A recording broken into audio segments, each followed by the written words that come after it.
Damn. Mommy? Alright, what is up, you guys? Welcome to the Art of Human podcast. This is going to be episode 82 for you guys. This is an improvised, spontaneous podcast. My cousin here, I told him about the platform, and let me give some context immediately. He's from the Dominican Republic. He's been here for about how long? A week, more or less. A week, about. He's been here for about a week, and did my dad told you about the podcast, or did I tell you about it? He mentioned it in passing, but I asked you about it, and you were more in detail. Okay, so yeah, my dad had told my cousin about the podcast, and then he asked me like the first day this is the first time we met. Not today, but like when he arrived a week ago. It's the first time we met, and he's 21 and I'm almost 25, so 20 years of being alive, but we never met each other. I've heard a lot about you because your dad mentioned it. You mentioned you guys every time he went, and my dad mentioned you guys. You know, it was some of the people I've been most excited to meet ever with you guys and my sisters on my dad's side, which I've never met before. I had never met ever, and I'm really excited to meet them one day maybe. Now, this, guys, is my brother. He's been on the podcast twice now. His name is Marlon Rodriguez, so You can call me Marmar, if you so please. But yeah, just having a good time here with my primo from the Dominican Republic. His name is Christopher. Yep. I'm really happy to be joining in and just enjoying life together, man. We're having a beer right now and talking about life. So life is beautiful, you know what I mean? So thank you, Christian, for having me and Christopher on.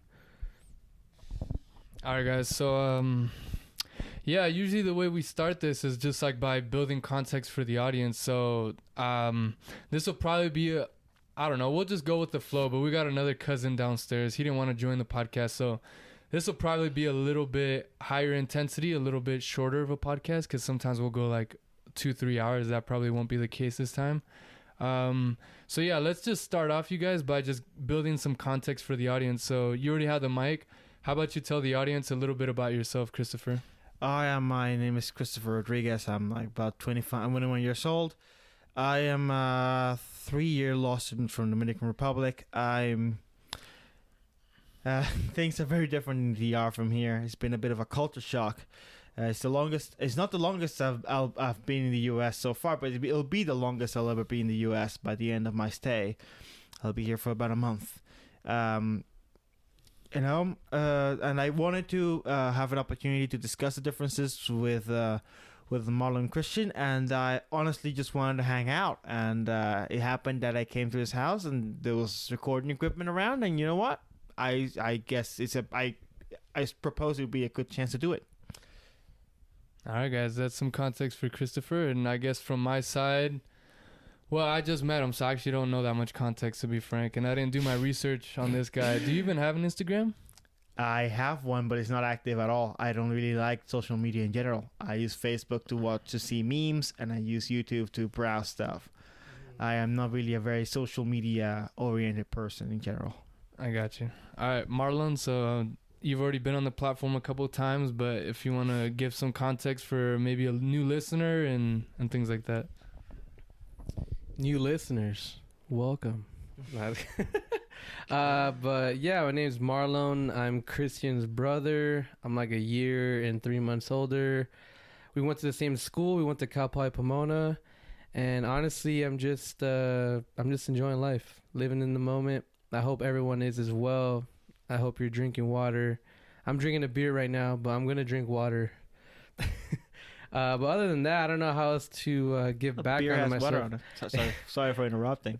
Beer has water on it, so you know it's water plus. Yeah, it's true. Beer is water. Yeah, essentially. But yeah, I like making music. I like hiking, spiritual stuff, psychedelic stuff. I like traveling to different dimensions. I don't know. What else can I say? Poetic freelance writer who is about the people. I'm about the people. No, I'm joking. That's pretty much it, man. I hope I gave you guys some laughs, and I'm going to pass it over back to my brother. All right, guys. So that's the context for you guys, and we'll move right on. So I figured we'll do some of the traditional questions that we do here on the platform. We'll start off with Christopher over here. I want to ask you, this will be a 2-part question, and you can start with whichever one you want. What do you feel are some of the really great things going on within society right now? Human race, or from whatever, if you want to reference more so Dominican Republic, what do you feel are some of the really great things that you see in humanity from your scope of life? And then the contrary would be, what are some things that you think we really need to work on as a society from your perspective? And again, people listening, people watching, Christopher is from the Dominican Republic, and I know the majority of our audience is from California. So, this is a completely new perspective. So I'm excited to hear and, get a perspective from what would be considered a third world country, right? Yeah. But there's a lot of made about the third world country thing. In general, you get that every time I mention it from the DR, they go, "Oh, it's a third world country." Third world countries are very different from one another, when you start digging down. It's a whole different thing from the question, so I'm going to go straight to answering. Some of the best, I like to start from the worst and work to the best, because that way you can see the silver lining.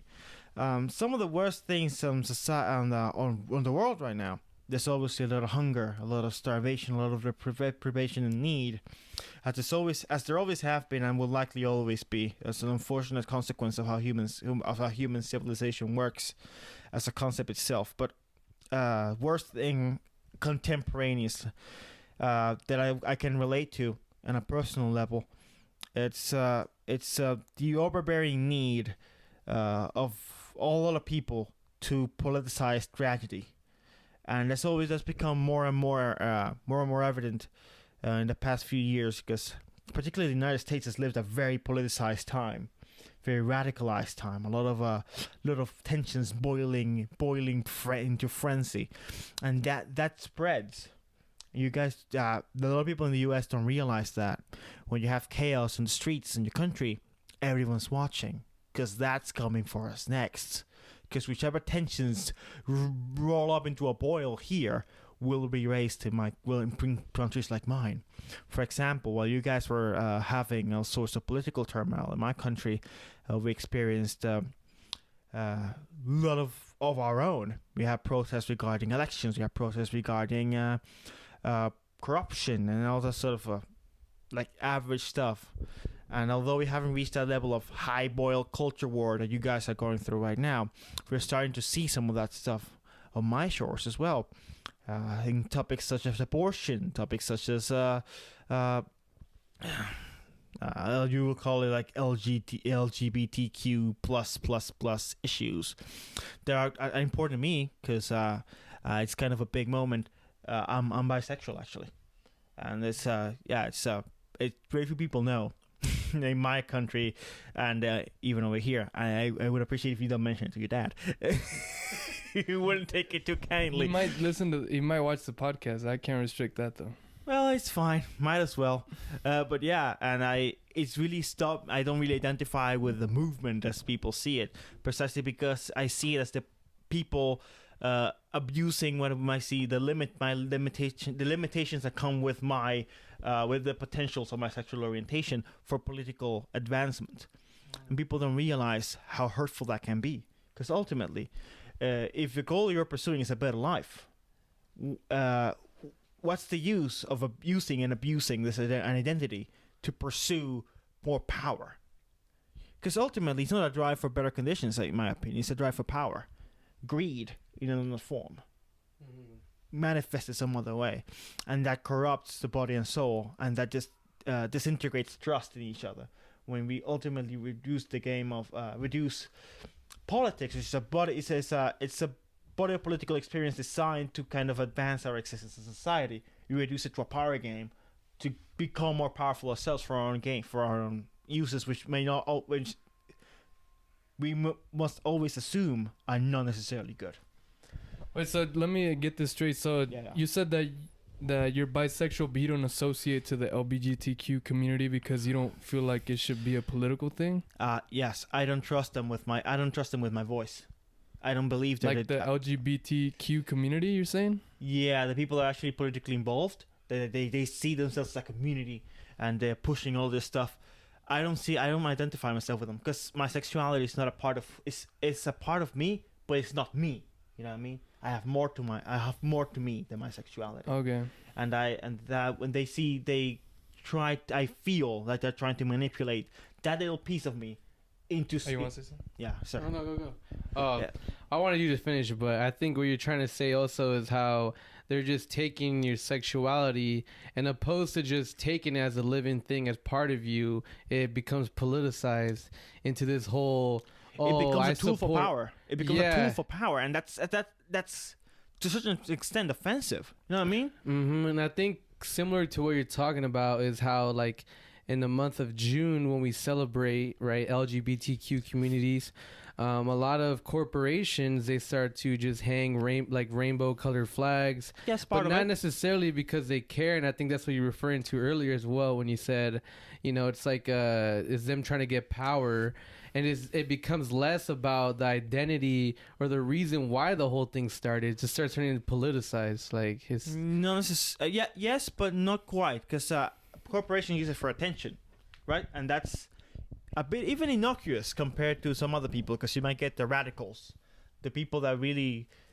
I don't want to say your audience, but your potential audience, because a lot of them in California, because it's a liberal state in the U.S., and that has some gravitas to it. There's a lot of demographics that are very progressive and into this whole community thing.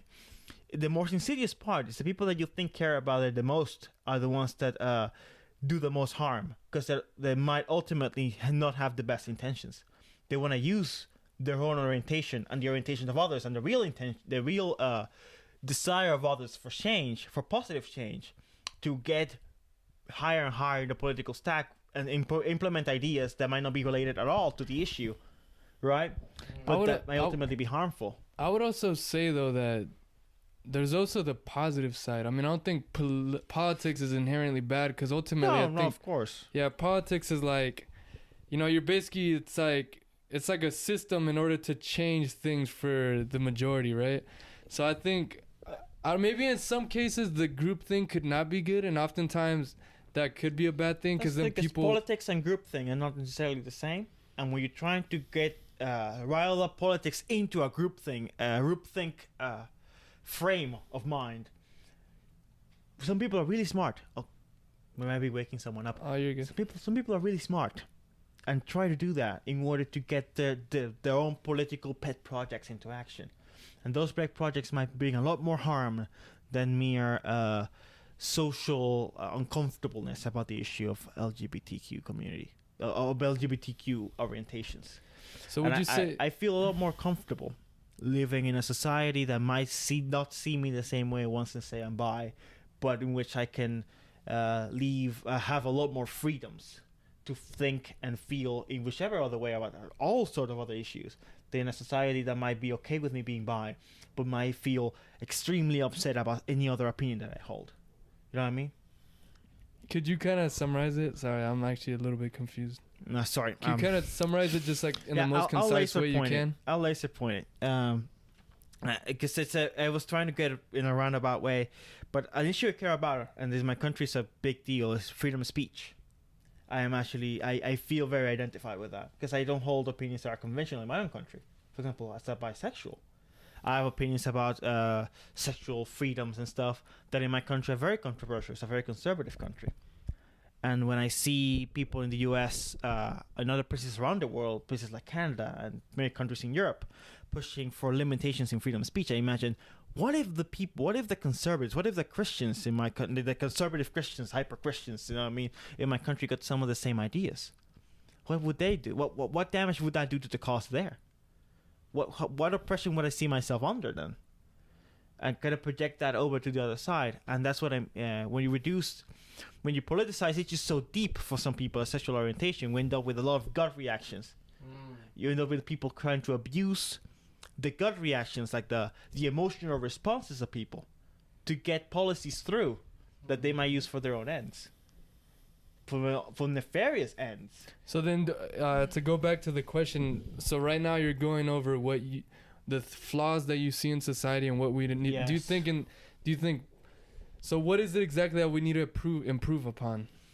Well, I think a lot of sense is just temperance, and empathy, because that would help alleviate a lot of the results of that polarization. Because temperance help us see why limiting ourselves with what would be the right way to phrase it? Sorry, I'm so airy. I didn't do my research either. No, you're good.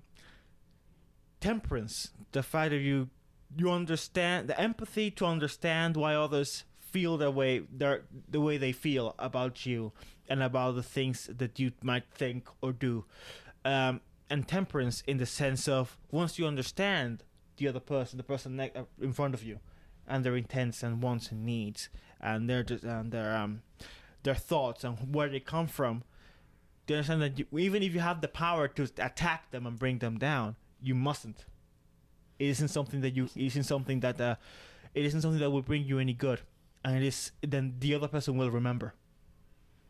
So people need to learn to have more empathy, understand each other, put yourself in other people's shoes, and essentially also have patience, to not react just because somebody's living a lifestyle that doesn't align with what your beliefs are. Indeed, and I don't mean this because when people hear this message, they usually attribute it to a progressive standpoint, and it's not only that. I live surrounded by conservatives every day. It's my country. They are my countrymen. I feel for them, even though they might not approve of the way I might feel about the people I might want to date or the people I might end up sharing my life with one day.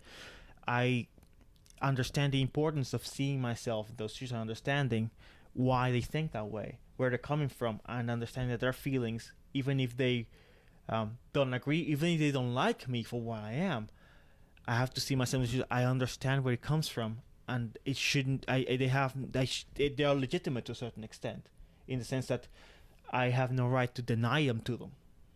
You have no right to deny their opinion, right? Is that what you're saying? Exactly. I have no right to deny their opinion, even if suddenly the majority felt, as I do, that those feelings are retrograde. Those feelings are not really belonging to a modern society. Why should I suppress them? That if they were the majority, as they are, they have no right to suppress my feelings on the issue. And that's ultimately empathy. Seeing yourself in the foot of those that you might disagree with, and finding some common ground, or at least an understanding of the legitimacy of their feelings. Okay, so empathy, understanding, putting yourself in other people's shoes. That's really comes down to. Yeah, very positive and very, very topical for the nature of the podcast, because we steer too far into politics, and that'll be the whole thing. Those are some murky waters. Those are some murky waters. All right. Well, I figured you answered that question, that part of the two-part question. Now the positive. Hold on, I was gonna say maybe we'll shift over to Marlon. Yeah, please. And then Marlon could give his response on what we need to improve upon, and then we'll move on to the second part. So can you repeat the question for me again? So, as a society, as a human race, from your own lens of life, what would you say, and we're doing the one part, which is, what would you say is something that we need to improve upon and maybe shift a little bit more attention to so that we can progress as a society? So that's the first part. Yeah, that's the part that he answered, and I want you to answer, and then we'll move on. I don't think we need to work on anything. It's all happening. It's all happening right now. Kind of like what my cousin said right now, Christopher, that, he lives in a very conservative country, and he's not there to change their minds. And everyone, in a sense, is kind of obligated to their opinions because the way that they were, the way that they grew up. Everyone is subjected to these opinions and experiences and the way that they think that life should be, and you almost can't blame them. You can't blame anyone for doing anything wrong, almost. I stopped being so angry at the world and thinking there's these flaws, but it's just everyone being a fucking human. And being a human means there's flaws, and the only reason why we think there's flaws is because we're human and we're able to label them as flaws. But yeah, I don't think there's anything we got to work on. It's already working itself. That's really my answer. Just nothing in particular, because it's all working itself out. The universe, the clogs, the gears, they're grinding, and we're just part of the grind. We're part of all of it meshing together. And who am I to say what's to be and what's to not be? I'm not God. I love it. You want to get back to him? I guess just to integrate myself in this conversation, if I had to improvise an answer to my question for these guys, and I'll just join it. It'll just be a three-way thing. I would agree with what my brother just said. I love it, and that could have also been an answer of mine in my own way. But to give a different answer, because I think there's just so many different ways to answer the same question. I would say maybe we could shift some of our attention inwards.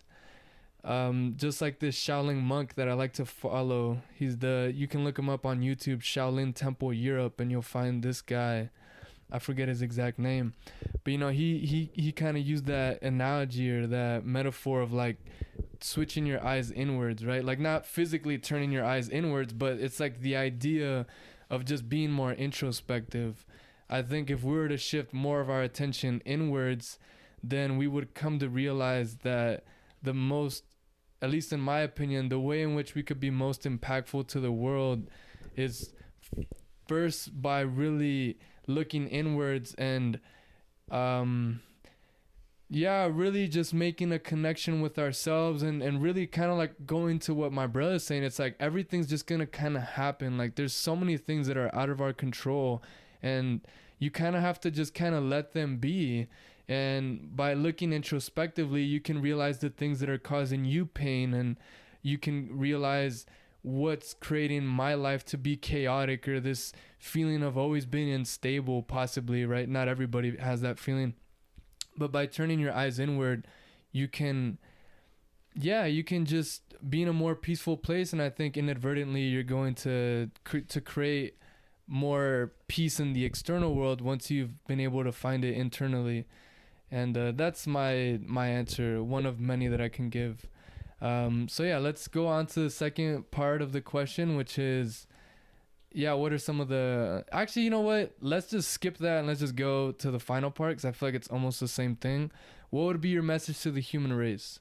Like, if you actually had the whole human race in front of you, and whatever you said would be translated so that every person could comprehend it, like, what would actually be your message to the human race right now? I wish I had something intelligent to say. Give me a sec, cause it's a big moment. All 7 billion people, huge. If we all could strive to understand each other, try our best to do so. Beyond any of our, to understand each other's best and worst, to understand our own best and worst, to see in each other the root of all greed and all avarice and all hatred, and yet see in the eyes of others where they find in the other's eyes, regardless of how hateful they are, love and understanding, where they could be within the person in front of us. This would be, our human existence would be a lot better, a lot kinder, a lot more. The word in English escapes me. A lot easier to carry. A world is full of enough suffering without us having, constantly thinking of others in terms of caricatures. You know what I mean? Like building up a straw man in our minds of what the others might think or might be, just because we know this little thing about them, or we have seen this small behavior that we find unacceptable or inadequate or incorrect. That be. I would call on all mankind to strive for that, to see within. To understand that within us lies the seed of all evil, and within the other lies the origin of all good? I'm gonna pass over the mic to my brother, and we'll continue. Same question. What would be your message for the human race?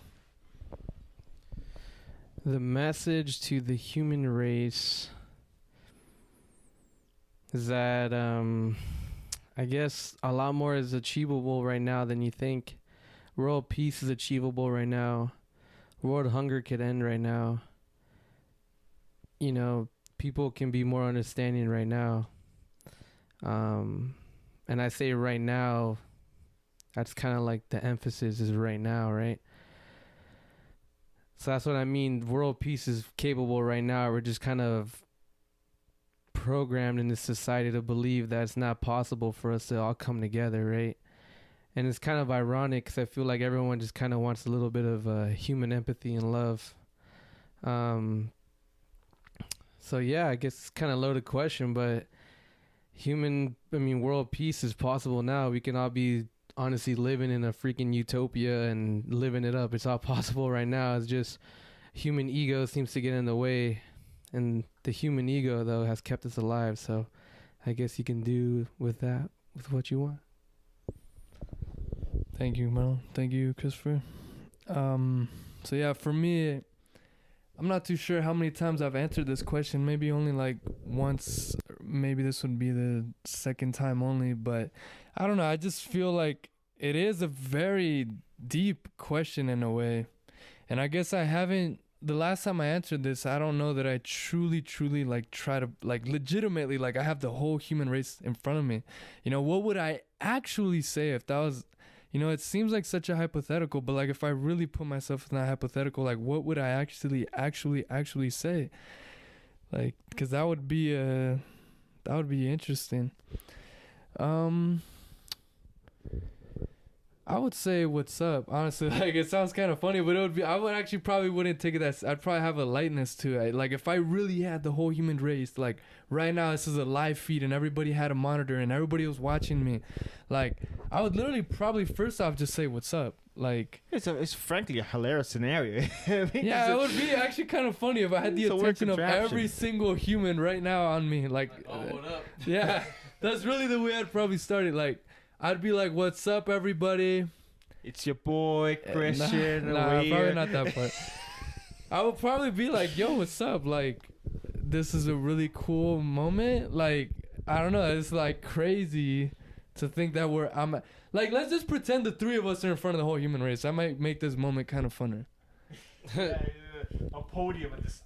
Like imagine right here the whole, like seriously try to put your brain into that mode. Look, this Christian's in front of everybody. He's like, what's up? Human suffering, am I right? Hey man, hey, hunger, right? Damn, pretty tough. Actually, I remember reading this like a couple years ago in National Geographic. I bought when I was like 14 years old because I like National Geographic, the magazine. Mm-hmm. The whole human if we were to have a party, 7 billion people would actually. They use California as an example. They will fit more or less in the state of California. 7 billion, you're saying? 7 billion, yeah, the whole thing. So think about it. Everyone gets a square meter. Mm-hmm. State of California, more or less. It turns into that whole, like, we can have world peace. We can have a world party right now. Think about it. We're over here working 40 hours a week and shit, fucking killing each other, but we can all be partying and shit. But yeah, you understand what's the cost for keeping the lights on, you know what I mean? Logistic nightmare, have 7 billion people partying at the same time. Who keeps the lights on? Who brings the food? No, I was being kind of sarcastic. I got you, but you know, that becomes a bit of, oh man, 7 billion. Go ahead. Yeah, I would probably be more so like that. I'd probably be a bit like, I don't actually think the word would be nervous. I think I'd be more so like, actually like excited. Like, you know, like a really, really like, if it was a legitimate thing, like I had a fucking YouTube feed and 7 point exactly however many humans are out. I mean, of course, it's a lot of babies, so they wouldn't consciously probably know what I'm saying. But, you know, like if I had every conscious being actually listening to me, I don't even know if I'd care to make it a deep answer, to be frank, because it's like, what if we, like, literally think about it. If everybody's attention was actually on me right now in this second, I don't think I'd care to make it a deep philosophical answer because I'm like, we could all die. Like a meteor could come. Like the second I finish my speech, did I really want to go in some deep shit? Like, you know what I'm saying?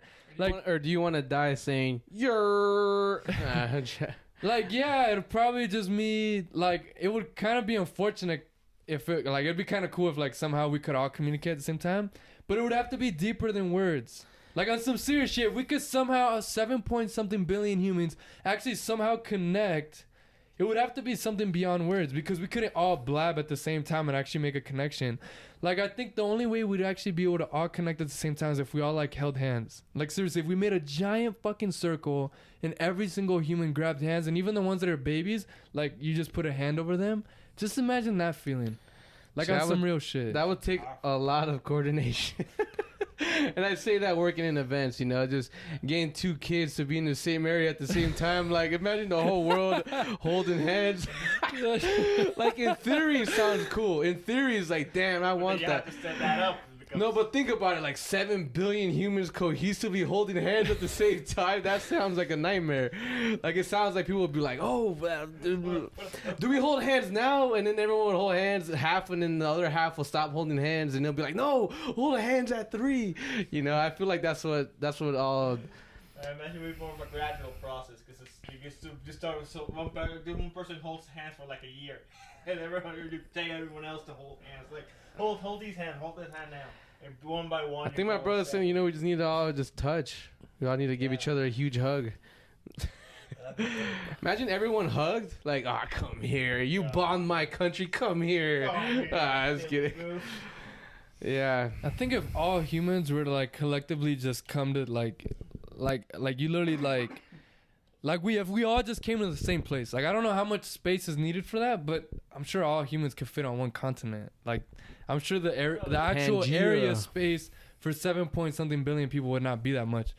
What? Like I told you, it'd be from like I don't know if I remember correctly, like it'd be about the size of California. Like according to National Geographic statistics, like a couple years back, when they were like the 7th billion human has been born, it was a big event. Yeah, for Nat Geo, the Nat Geo magazine. The 7th billion human. That was a big deal. Yeah, it was kind of a big deal because when was that? What year? Year 2014, I think it was. I think I have the actual magazine at my house still. 2014 is when we hit 7 billion. Yep. And we're not at 8 billion. And it's already been like 7 years. Yeah, they estimated that. They estimated that it would get. Actually, their estimation was a lot more generous. Check on your phone, man. When did we hit 7 billion humans? Yes, please. I feel like we would have been. If 2014 sounds like it's too long ago. Too long ago, yeah. But I just remember it to be that way. It's 2011. That's when we hit. That's when we hit 7 billion. Yep. And how many billion? It's actually on Halloween 2011. Damn. So we're at 7 point what billion now? And obviously this is all like maybe 8 rough or estimate, 9 right? billion, Because there's babies being born and there's people dying like at every second. Of course, but when you think about it, we can actually just check the world population clock. It says 7,879,867,894. Wait, 7 billion 8 million or what? How do you say that? 7,879,867,920 odd. Wow. Mm-hmm. Man, if you guys look this up on Google, what is it, Marlon? World population clock. World population clock. I'm just looking at it, guys. The last number, right, is literally just popping up and down. Back and forth. But it's actually going up, right? Yeah, every time it clocks forward, we win. Oh yeah, no, you look at it, it's pretty much doubled, right? The deaths today were 286 and climbing. The births today were 693 and climbing. So the death right now for today, right now I just hit 301, and the births today are 742 now. But you know what I'm saying? It's like double the amount of births that there is deaths. So it's like, yeah. My cousin Leslie said this, but planet Earth loves death. You know, cows die, plants die. It feeds the soil. It feeds the rest. When I die, I'm gonna feed Mother Nature. You know. Yeah, it's a cycle. We all decompose back to carbon. Carbon composes us. So ultimately, matter is not destroyed or created, only transformed. Like, I'll be useful. one day I'll become carbon once more and become useful. Yeah, I mean, if I had to make a message for the human race, and if I was with anybody, I would probably just have a conversation. And I think that's what the people would enjoy the most. You know, because if this podcast is any cool, right? I mean, I've done some podcasts by myself, but like if there's any more than just me and the singular podcast, like the cool thing about it is the fact that we're actually interacting. You know, because they're not here with us when they watch it or listen. But nonetheless, through our nonverbal language, through the tone of our voice, like it's all a connection, and they could somehow relate no matter where you're from, because we're all human. We all do these gestures. We all, like, you know what I'm saying? Like, you could feel the energy. Like, you don't gotta be some fucking super spiritual person. Like, you know when someone's upset. You know when someone's sad. You know when someone's excited. You know? Yeah, well, I guess, we'll just wrap it up there. If you guys have one, like, I don't know, if you guys have an idea to want to continue this, let me know. But otherwise, was there something else that you want to talk about? I wanted to, because I was... My bad. Like, let's just, if you have something else you want to talk about, let's do it. Because I wanted this to be more or less us just hanging out, and just a record of us hanging out kind of thing. Yeah, that's good. But yeah, and I had this thing I read the other day. It's very interesting. Apparently, rats have a similar sense of empathy and compassion to us to a certain extent. I read this experiment in which they put two rats together. One of the rats is trapped, and the other one's out and about, right? And there are treats on a cage on a separate bit, right? The rat that's free will try its best to free to get the one that's caged out of there, and if there's treats, it will at least leave one for the trapped rat for when it frees it. Because if you teach the free rat how to open up the cage, it will open the cage for the one that's trapped. Yeah. It teaches you about how social networks develop even the smallest of animals. The ones you think are more careful with the phone. The one that gets even the ones insignificant. And if you guys want to, because other thing I wanted to discuss that we didn't get to was the differences between the DR and the US. If you guys have any questions on that, because I feel it'd be better if you asked me and I didn't answer. Yeah, let's see. I guess you live on an island, which is, I mean, I guess in a weird way, we're all kind of like on a piece of island, right? Because every continent surrounded by water, but you in specific, you're literally on a fucking island. 2/3 of an island, yeah. What is it like to live on an island? Well, actually, like living in the island is not the best reference for living in an island in a way, because most islands, interestingly enough, they're like in terms of diet and stuff. For example, one of the areas in which you're not that conventional. Most islanders consume mostly fish. It happens that their diets are mostly, like in terms of meat, comes from the sea. In the DR, one of these phenomena that happens is that it's always been a very cattle-based economy and culture for many centuries before industrial revolution and the services market really took off. So there's a lot of cattle going around. So our meat is mostly meat. So it doesn't look like an island, doesn't feel like an island when you're in it, because you're always, people don't tend to eat fish that much. If fish is actually kind of either a holiday thing where you go to the beach, or it's a commodity thing. It's something that you eat every Friday if you're doing Lent, or every once in a while as a kind of a special thing. Yeah, so it isn't as common as people would think. But yeah, an island, you're never far from the ocean, but you can feel far. You can feel far from the ocean. You know what I mean? It doesn't feel that much different than being on a landlocked area that's got a river on it, I'd say. But I don't have any experience with landlocked areas because I never traveled them so much. Well, yeah. So you being from the DR, what's like, what's your question for us? I don't know. Yeah. And my brother can answer it first. Please.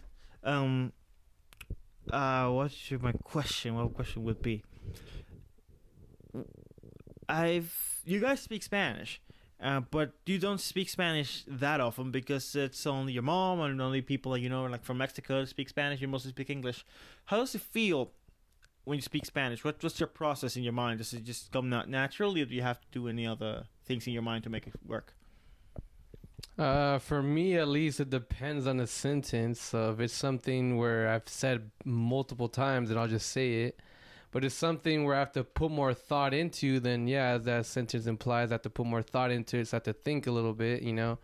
Oh, what am I trying to say? Like, what exactly is the word that I need to use right now? So yeah, it just involves a little bit more thinking, which can be semi-annoying, I would say personally, when, you know, you're having an emotional conversation in Spanish.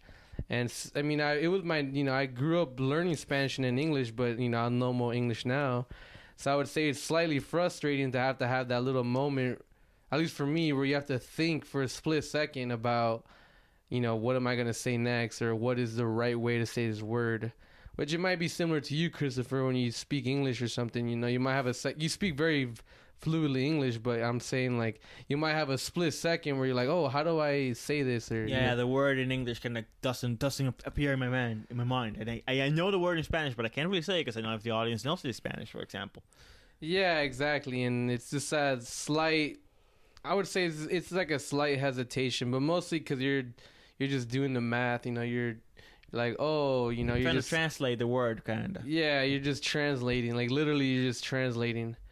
But like I said, if it's like something that's like, if it's simple conversation, like it's not like a very complex conversation about, you know, collegiate books, then yeah, I can shoot the shit and have a good time. But if I have to sit here and really think about like a hard answer, or like, you know, 'cause there's been times where I want to say something and like I would be able to say something more efficiently and effectively in English than in Spanish, i.e. that I'd be able to like express my emotions more properly than in Spanish. Sometimes I feel like I'm limited to my vocabulary. That's a better way. I gotcha.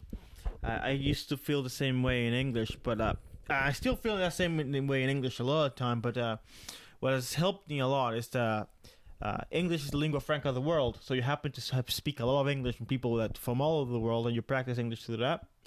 And I read a lot of English because my dad just sends me books all the time. Like every once in a while, he'll send a book. Oh, here's The Pearl by John Steinbeck. Here's of Mice and Men. Or here's some other book. You know what I mean? Shakespeare and stuff. And you pick up a lot of vocabulary through that. But that's because English is a particularly easy language to pick up vocabulary on. Spanish is, even if it's like the third most spoken language, it's surprisingly difficult to pick up actually good vocabulary from Spanish, unless you're actually pursuing it. As something else I was going to ask you guys, I'm going to say a bit of a background for those that don't know really. Back in the DR, even though it's not like backwards, uncivilized hellhole, but there are some things that are a little different.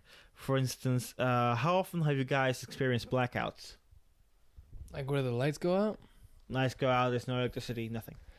I mean, sometimes they'll do them, but they actually like schedule it, or like they'll power things out, but it's because they're like fixing stuff.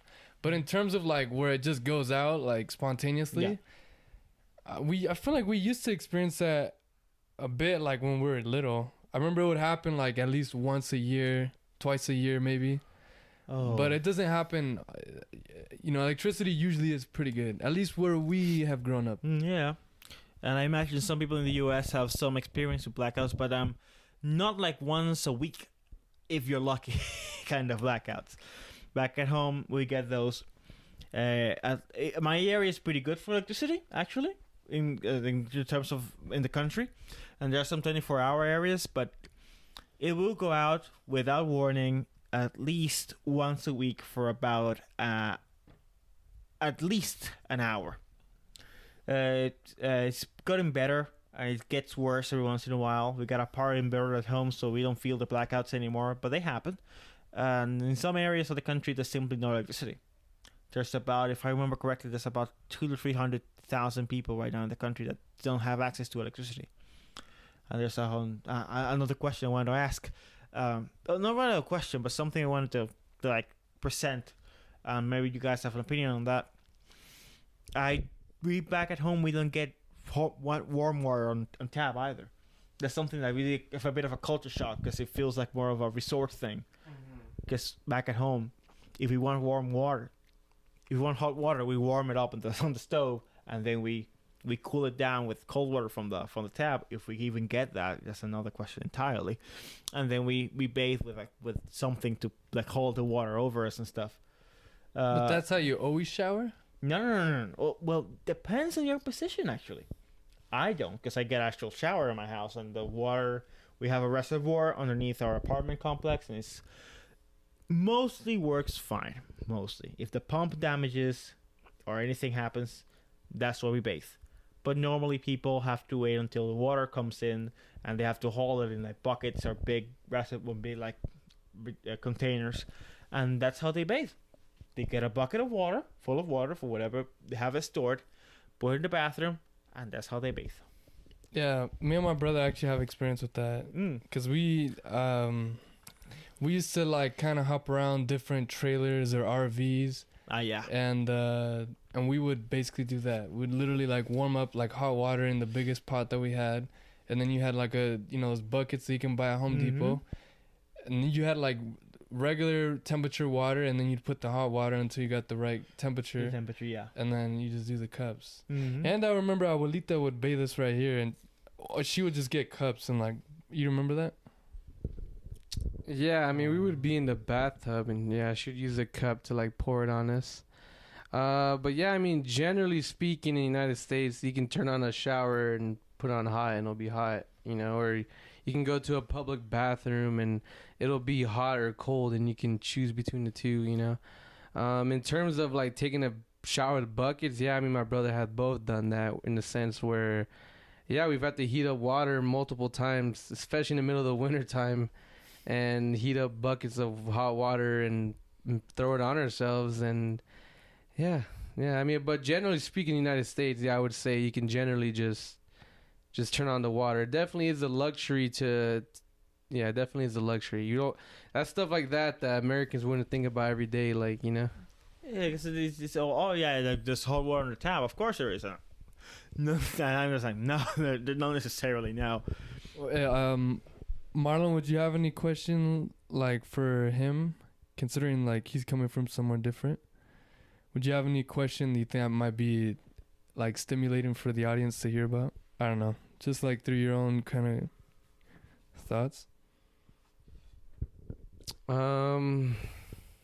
It's anything. From the top of your head. Anything. What's the thing you got the most excited about when you're here? Actually, that you get the most excited about, like it just makes your whole life. I want to see around because there's so many different landscapes from where I'm from.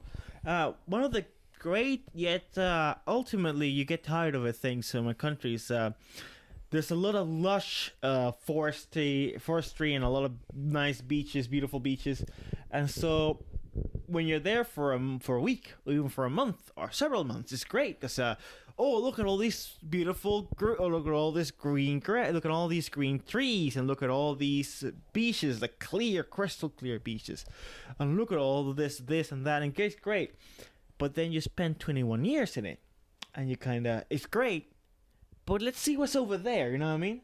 Yeah, it kind of goes back to the whole islander thing where you're limited to a certain... Yeah, and there's just in my country and stuff, but I haven't seen those. But here, I happen to be here, and I want to see deserts, and I want to see mountains. I want to see all the different mountains from the ones I see back home, because the ones I see back home are covered in green, and these are, well, kind of unfortunately not necessarily in green. They have like gray, like what's this? Like the color of desert, kind of beige and brown tones, and kind of dark brown from the dry trees. And it's different. It's great. Another thing that I'm interested in seeing that I'm unfortunately on this trip I'm not gonna be able to experience because of the nature of it. It's that I want to see the state of some of the areas of the state and of the U.S. in general on this side, like on the West Coast, that are not doing so hot. Which I spoke in the beginning about some of the upheaval that you guys have been going through. It's been very funny to watch from outside, but it certainly has. It ain't funny if you're in the middle of it.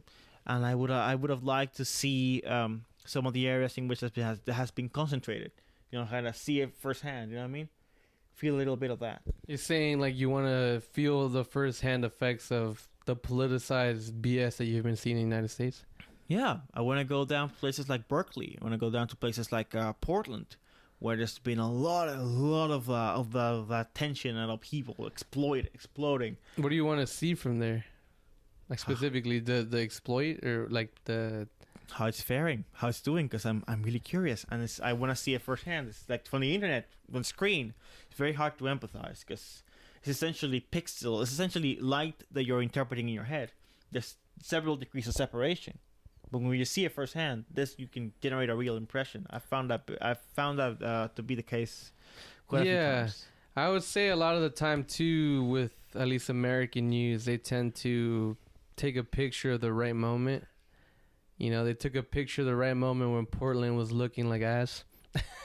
And the right moments when LA was getting, you know, freaking ransacked by people and people were stealing stuff. LA was quite an enlightening experience, if I may. Yeah, LA, that's the thing. Online, it looks like, oh shit, LA, you know, Los Angeles, the city of angels, is beautiful, sunny California. And you get there and it's just a bunch of homeless people, and you realize the system's failing all these people. I would invite anyone watching this and listen to this. If you haven't, please go around Skid Row. If you're imagining California to be Beverly Hills and Santa Monica and all of these, look at all these buildings. If you imagine the U.S. in general to be a bountiful place full of happiness and food and great stuff, go around Skid Row. Just get into a car, get into a taxi, and show me around Skid Row, or show me around do the perimeter around of the cemetery, of the veteran cemetery in Santa Monica. Let me take a good hard look at that. That was really a painful experience, but very important. I think that's one of the most relevant things I'm gonna take back home. It's a wake up call for anyone. I can really understand why there are so many like left leaning movements coming out of California, because you get one hard look at that, and it will make you believe. It will make you hope that communism works. Because look at that suffering. It's just, if it doesn't make your heart dry up into a little, with all that pain, you're not human. It's really, really hard. In a place so full of plenty, in a place where I've seen so many varieties of all sorts of drinks and foods, to have people in such a state of want, it's downright horrifying. My next question for you would be you coming here, what's actually the biggest difference and the biggest similarity from the people over there and the people over here in terms of like the energy? The biggest I'm gonna start with similarities actually. Biggest similarities, people tend to be nice. It's a universal thing. And both sides? Yeah, over there and over here. People tend to be kind of nice. When you're nice to them, they're nice to you. And they tend to want to be part of something. They see something good going on, they tend to be part of it. You know what I mean? For example, if you remember when we went earlier to get like pizzas and we were talking outside of the gas station, this lady has something to do with the place we're talking about, and she wanted to join in. Not intrusive, but you know what I mean? She's something to bring to the conversation. And that's nice. It's just something interesting that happened today. I don't know if our cousin down there told you, I got lost. I was biking, and that all started. You were telling us about that. Yeah. And that started because at some point while I was biking, I met this lady from Mexico, but she's lived in California most of her life, and she was having a lot of issues, and she had gone on a walk. And an unfortunate time, it was like 1 p.m. So the sun was just blazing down. And I found her was taking some shade. And we had a conversation about mental health issues she was going on, about her family life, how that had deteriorated. And I spoke to her about my own issues. And and it was a really touching encounter. Just happened because I happened to stop in some shade next to her, and it was really cool. That's the energy I felt here, and over there is more or less the same. Of course, everywhere people are most focused on their own lives. You know what I mean? But when people stop, and hear others having an issue that they can help with, or hear others having a conversation in which they have something to contribute that would be of use to them, they tend to, join in and try to make everyone have a better time. And The more the merrier. got that right, damn straight. And also, the biggest difference, I'd say, people here, and I don't actually say this because of what I've experienced while I'm being here, but what I've experienced while working, and I worked worked at a call center for a while, and I got many calls from the West Coast, particularly from California. People here, they tend to be a little self-centered, and I don't mean it in a negative way necessarily, but they assume self-centered perhaps not the right word. Entitled? A little bit, yeah. That'd be it. Entitled. They think they have a right to stuff that's really more of a privilege for people that are not in their exact position. They don't really understand the station that they are in life.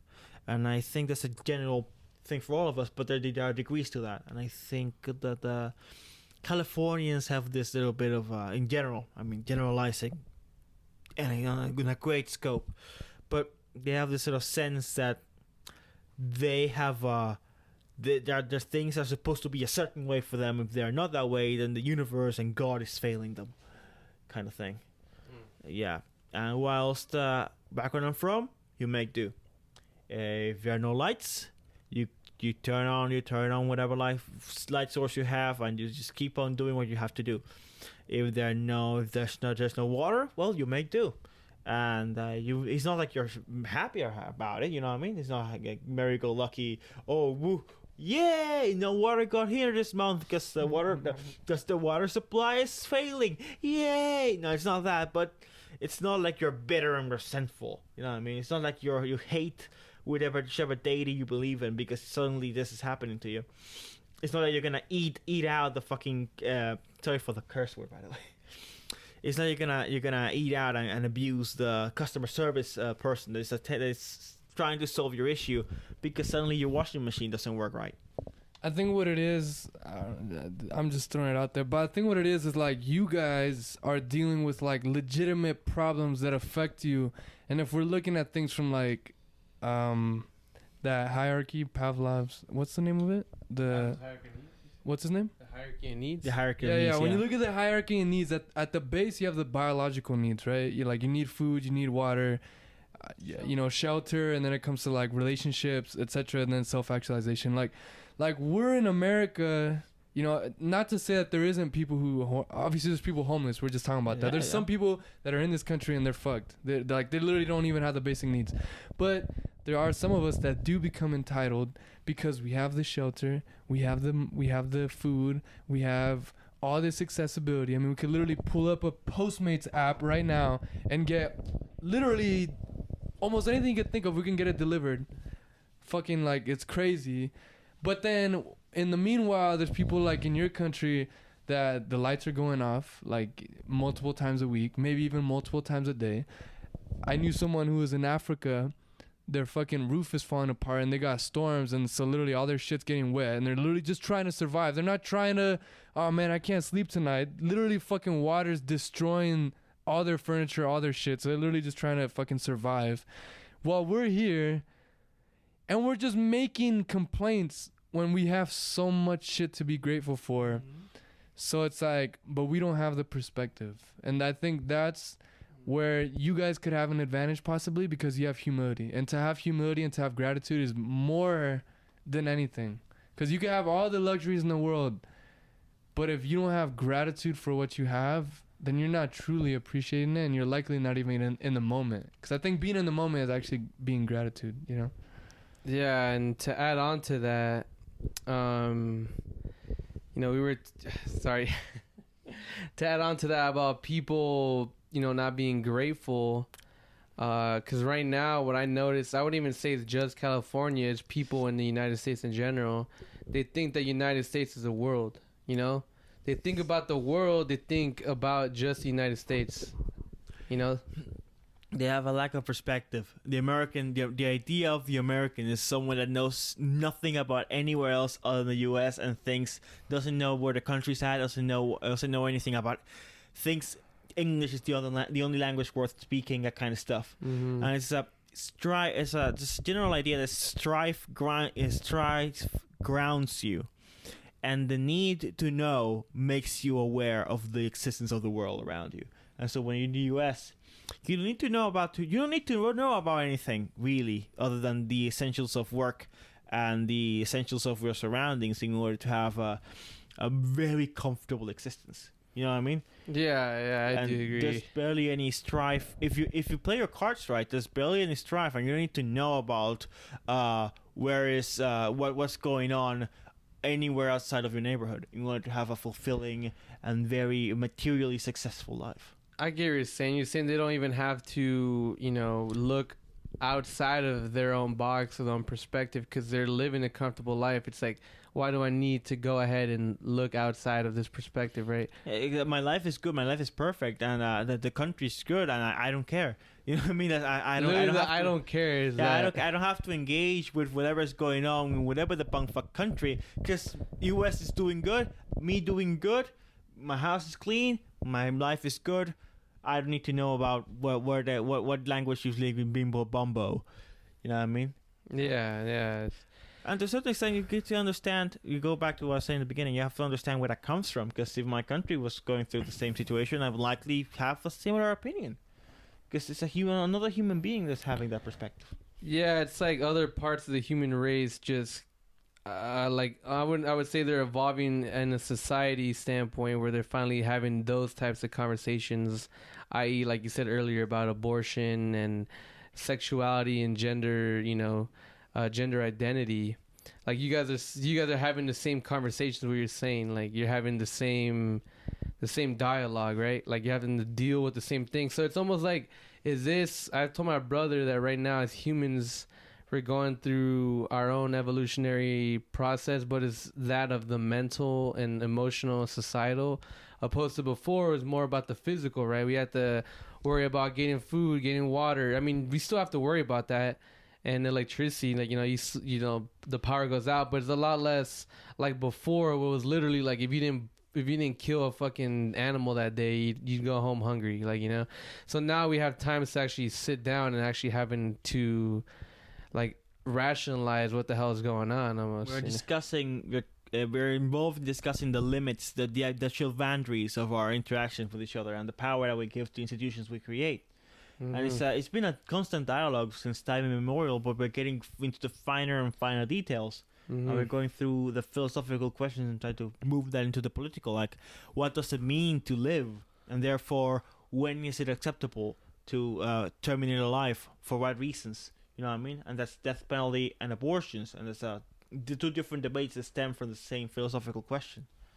Yeah, definitely. That would be like a part of what I'm talking about, that we're evolving and having to have these conversations, because when society or industrialization started happening, it wasn't like that wasn't the conversation. Like, can a woman have an abortion? Maybe there's people talking about it, but the main priority was money. Am I okay? Is my house okay? Like, now we're going to the point where we're actually able to sit down and have these conversations because we're able to focus on other things opposed from basic human needs.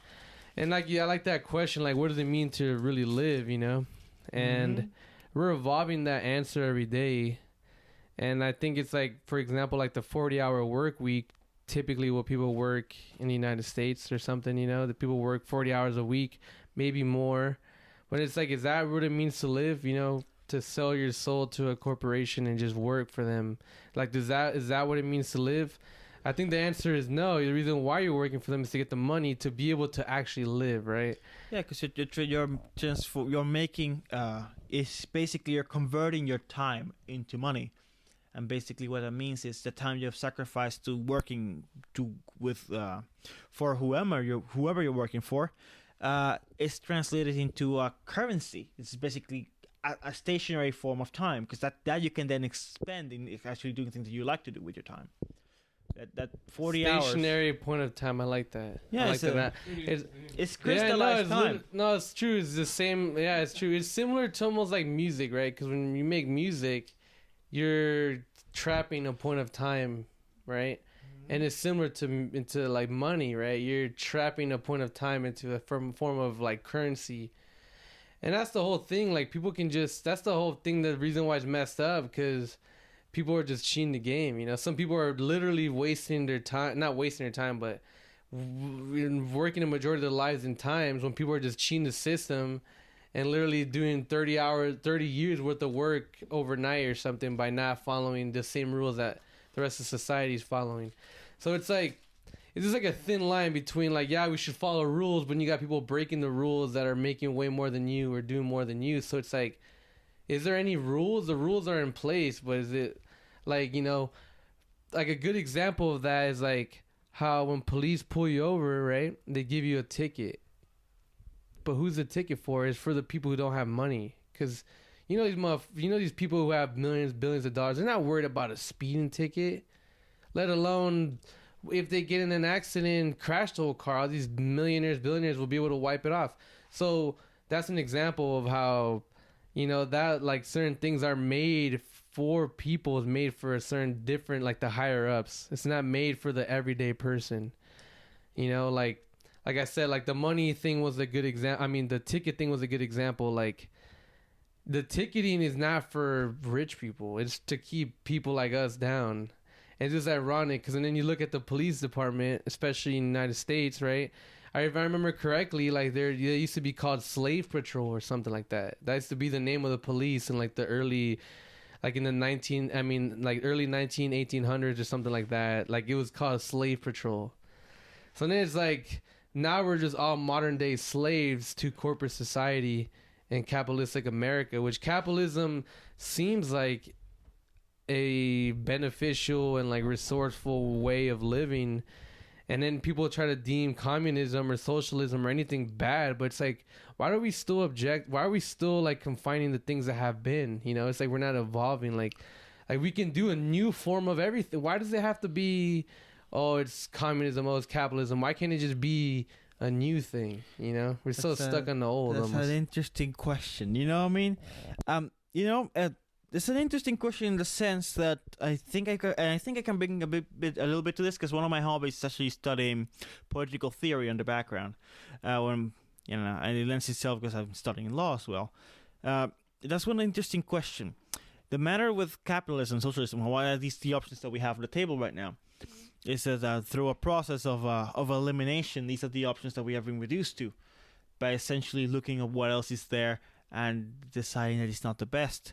We have looked at there's this whole movement called third columnism, which is basically a third pillar for the world rather than capitalism and communism. And that's when it sounds great in the sense that it promotes class cooperation, it promotes all this sort of it sounds really good until you see it by this second name, fascism. It just happens that third columnism is it presents that alternative. It's essentially, we have been through the process, like I was saying, from eons and eons, since human beings ever started organizing themselves, seeing what's the best way to coordinate our efforts economically, socially, politically, and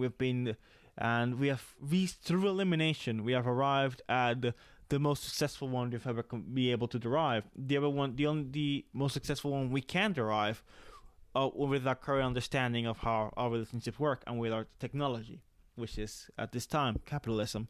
And then the offshoot alternative that people that perhaps feel for the suffering of mankind and would like to see affected, which is for some like communism. But then you see examples such as Cuba at the moment, which I have a friend in Cuba which has disappeared.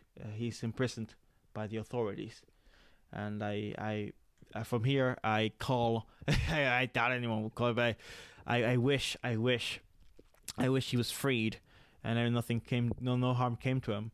But you know, and you see the consequences of those systems, and when you look at the consequences have been of looking for an alternative to those systems, what the bad side of that can look like, and you see, is it really worth it? Because corporate America isn't the only face of capitalism. My country, for example, has seen a lot of liberalization economically in the last 20 to 30 years, and that has brought with it a lot of strife, but it certainly has also brought a lot of prosperity. The poverty line has decreased. People have a lot more spending money in their hands. Things are improving, not at a pace that you could call satisfactory by any means.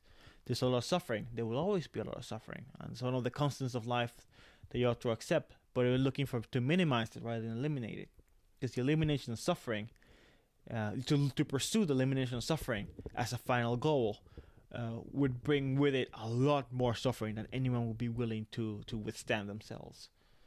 It's life ultimately, I think. It's not about the utopian ideal, but the best possible compromise. Politics, specifically, is best.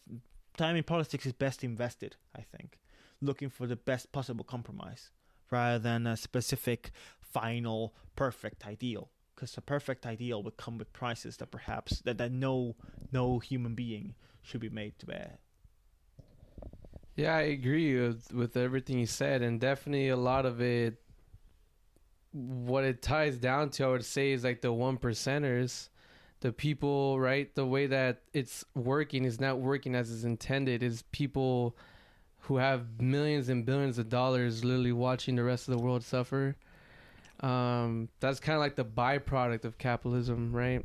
Like those people and the homeless people, that's like a byproduct of it. And it's just to a certain kind of extent, but then, yeah, sorry for interrupting you.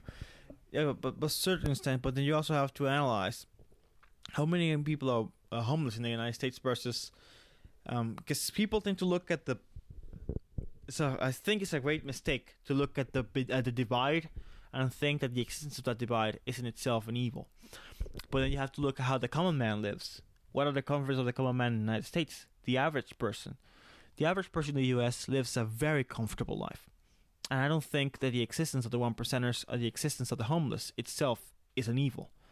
The existence of the 1% means that there are people, as there will always be, that are hyper successful for reasons. Well, I was gonna say, let's say though, right? These people try to be successful, everyday humans or everyday Americans. Let's say we're talking about basic American shit. Like a lot of these people, they don't get to see that. Like imagine the average person that works hard every day, 40 hours a week, 50, 60 hours, whatever. They pay their taxes, right? And this is what I mean about capitalism failing is you got millions, billions, and billionaires. They're able to just say, taxes, whatever. I don't got to pay that. And then what ends up happening is because right now we're going through a class war, right? There's no middle or lower class. It's all lower class in perspective to the higher ups, the people who have a majority of the money. Because society doesn't have to be the way it is right now. It doesn't have to be the way it is right now. We're talking about human suffering. And no, it's not. It can't be cured out of nowhere, but a majority of human suffering right now is because of basic necessities. Yes, it is for basic necessities, and it has been for, and it's like history gives you a lot of perspective. It's been like suffering for basic necessities is a human constant. Unfortunately, it is the basic stuff that hurts us the most, and we are in a point of history in which we are the happiest and most successful as a species that we've ever been. Regardless of, because the wars that are going on right now are localized. It's not like a conflict that's affecting most of mankind is going on at this time. Starvation, even though it is a massive issue, it's not as great as it's been historically throughout our existence. At this time, and that's why I point, the goal of politics should be perfection. Because when you look at the 1%ers, you say they can redistribute all their wealth. who's gonna be left then to produce more wealth? Because you have to produce more wealth in order to keep the gravy train that is development going. That's another thing I'm talking about too. Like these people who have all this money, they're able to influence lobbyists and change laws to their own decree or whatever they want, and it's all because they have money. Think about that. You know? It's literally like we're just being fed to believe that. Like I feel like we're all fed to believe like, oh, they're hardworking, right? But I mean, sometimes some of these people are not always like. They just came across an idea that happened to blow up, or they inherited a mass amount of money. Like it's not like there's a lot of people who is because let's say we look at the history of America, right? Yeah. If you talk about a race, right, from like 1950 to 2000s, like you see black people and white people, it's like you get or like even minorities to white people. A lot of white people didn't have certain certain things in their way or hurdles to go over, and a lot of minorities don't they had a lot of these hurdles. So imagine it's a 100-meter race, and then one person can run straight, and then one person has to do fucking backflips and do a hurdle and then do another thing. So it's very successful in many ways, but that's why I said earlier about is there something better? Is there something better out there? I think there's always something better. Because you said earlier about that we've come to the best conclusion. Maybe we've come to the best that's working right now, but we can always keep refining. I think that's the awesome thing about humans and science is like we're always refining, finding what's better. Mm-hmm. And I don't think we need to make compromises. I think we can all literally be at a pretty comfortable. Everyone can be living comfortably. Like you don't have to have lights going fucking blacked out in Dominican Republic. Like that doesn't need to be happening. That, of course not, but that'll improve, and that's the good thing. I'd say I'm advocating for compromises here. That's a good thing about compromises because every time you arrive at the best possible compromise, you can then look forward. What's the best once we have arrived here and this is the status quo, what's the best possible compromise now? Because things have advanced. At the time that it's taking us to arrive to this point, technology has advanced. Means have become available. Could you just kind of make it in layman? Huh? Yeah. Can you make it in layman terms or like just really simple? Like, what do you mean by compromise? Just so we get that straight. There are always different perspectives, different ideas of what the world should be in a society, right?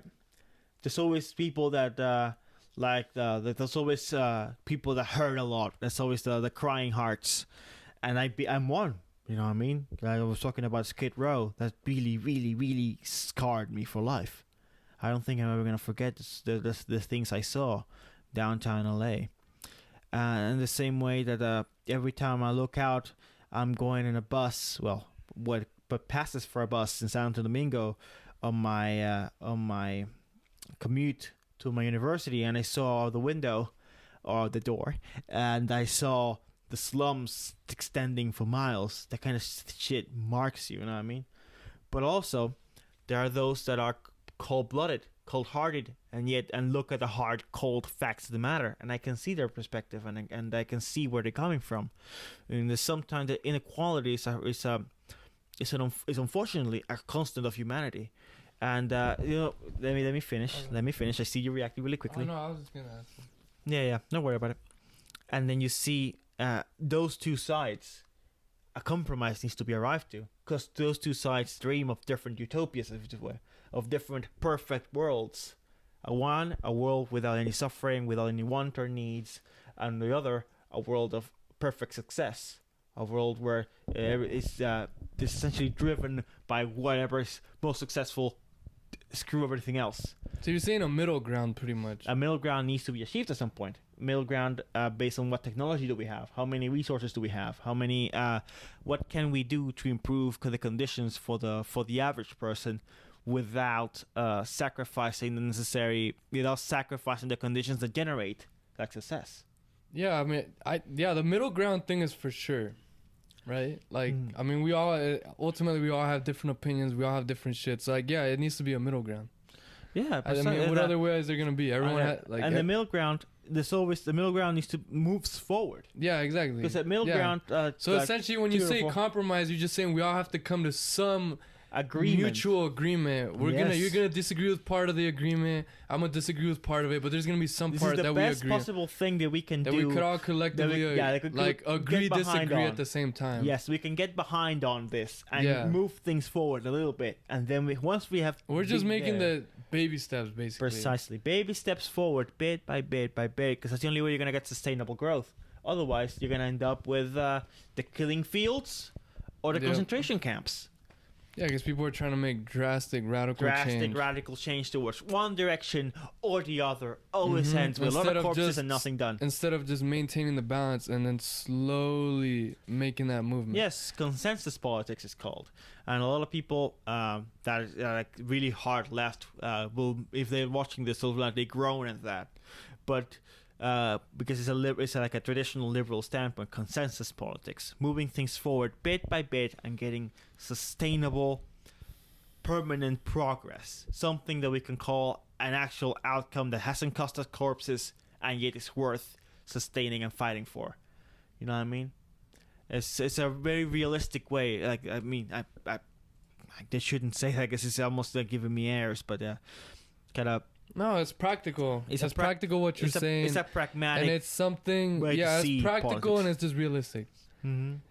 I'd say we'll just end it there. We got another cousin downstairs getting late. Yeah. I think we had a good conversation, honestly. I feel like I learned things from both of you guys. And hopefully the listeners feel the same way. Yeah. So yeah, thank you guys again for taking the time to hang out with me and recording this and all that. And yeah, thanks to you guys. If there's anybody out there who honestly gets to the end of this podcast, I just want to say thank you for your time. I really hope that you found some value in it. If you have any sort of commentary, please go ahead and comment. Yeah, I just want to say, yeah, I really hope you're having a wonderful moment wherever you might be. A big hug for you, and let's keep the show rolling, guys. Like I see it.